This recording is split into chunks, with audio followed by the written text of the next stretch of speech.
175 people, including members of parliament and former ministers, had put their names forward as potential challengers.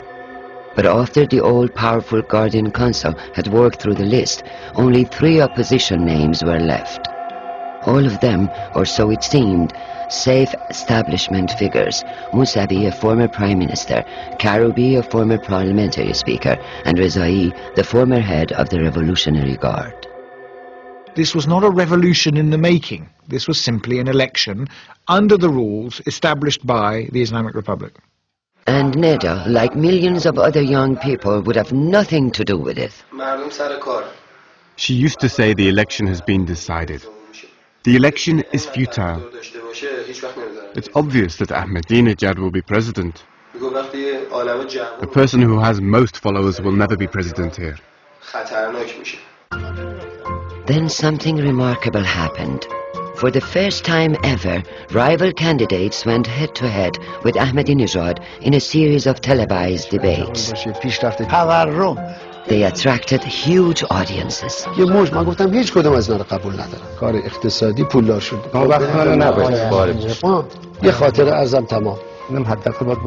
What those debates did was define for people what they disliked about Ahmadinejad. I mean, he came across as a deeply, deeply unpleasant character, very certain of his own position, conceited, and quite abusive to his opponents. He threatened to reveal various dossiers about Mousavi's wife. He said, "Shall I reveal the file? Shall I reveal the file?" Mousavi quite rightly said, this is exactly what we don't want. We don't want government officials to build up dossiers about the citizens and then threaten to reveal them. I think people then realized that this was almost like a fight to the death. I mean, when the stakes became really high and they realized this wasn't just a piece of theatre, they thought, well, let's go and vote. Even before the first debate was over, people were celebrating in the streets.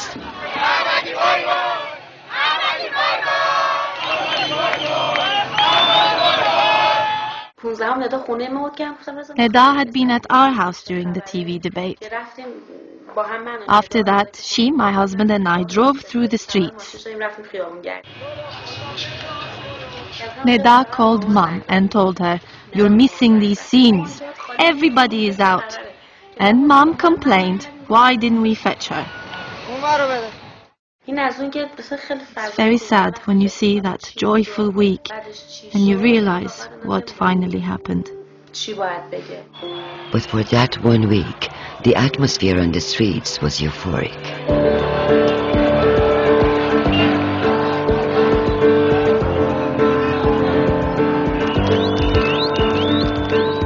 People thought that some changes can happen inside the country. And because of that very little change that they were hoping for, they were so jubilant, they were so happy. It was like a party scene for about 2 or 3 weeks before the elections.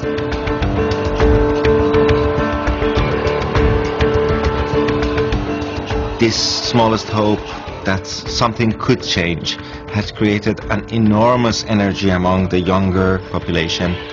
After the 4 years of despair that had befallen the country, we are claiming our own destinies, and that was exciting.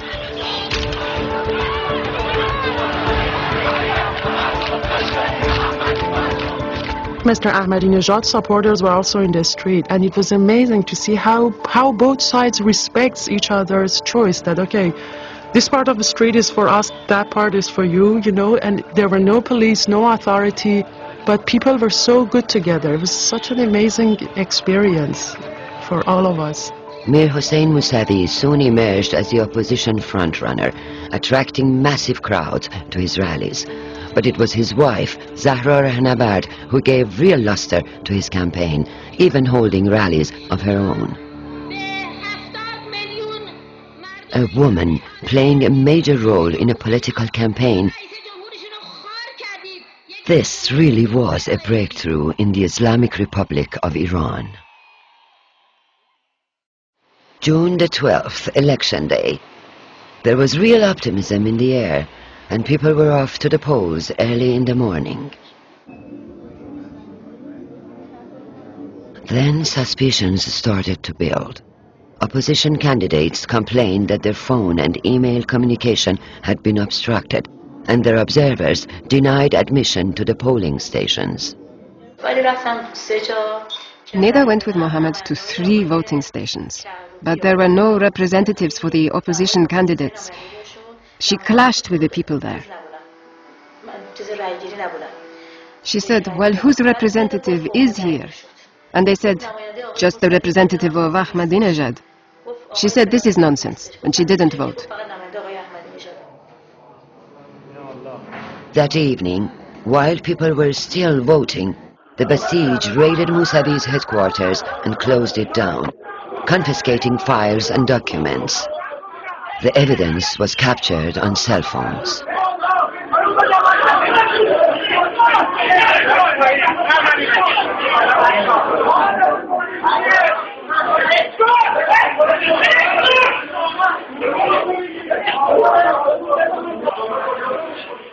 They started a mass arrest of political activists all around the country.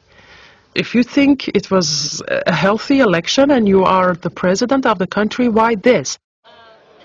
And just 2 hours after all the polls had closed, state television announced that Ahmadinejad had secured over 60% of the votes already counted and was heading for a resounding victory. In the early hours of the following morning, Ahmadinejad's victory was confirmed.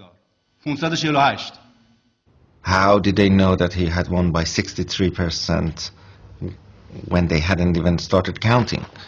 And that 60% turned out to be the final result. This is some kind of fortune telling. In my country, still they are counting the votes not by computer or any digital device, but people see them counted. But this time, in like 6 hours, they finished. Without computer or anything, how is it possible? All sorts of things build up to a case for a serious, serious mishandling of events and a rigging of the elections. Neda was so angry that she argued with me. "You told me that Mousavi would win. What happened?" What was shocking to the population was that even the limited choice that was supposedly given to them was fake.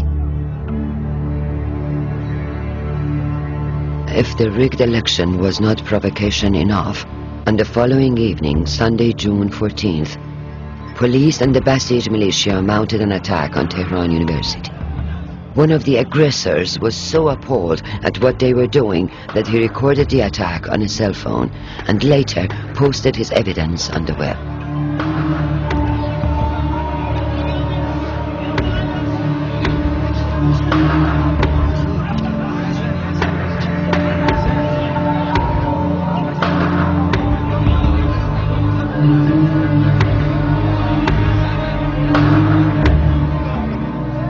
Five students were killed, over 130 arrested and imprisoned.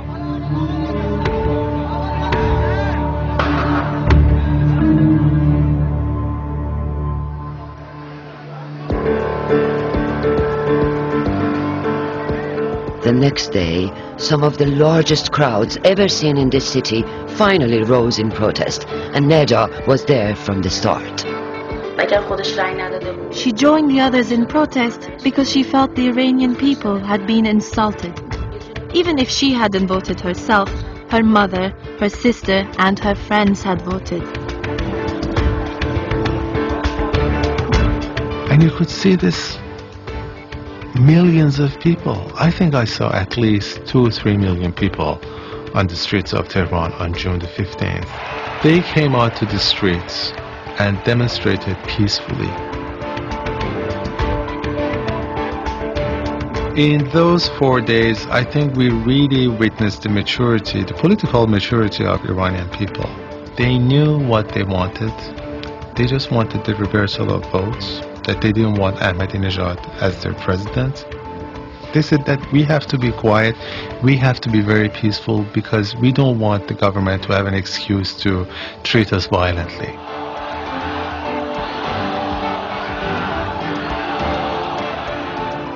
I could not see where the crowd started and where it ended. It was just gazing at them and said that many people. Hands, I got so enthusiastic, I just shouted, I love you people.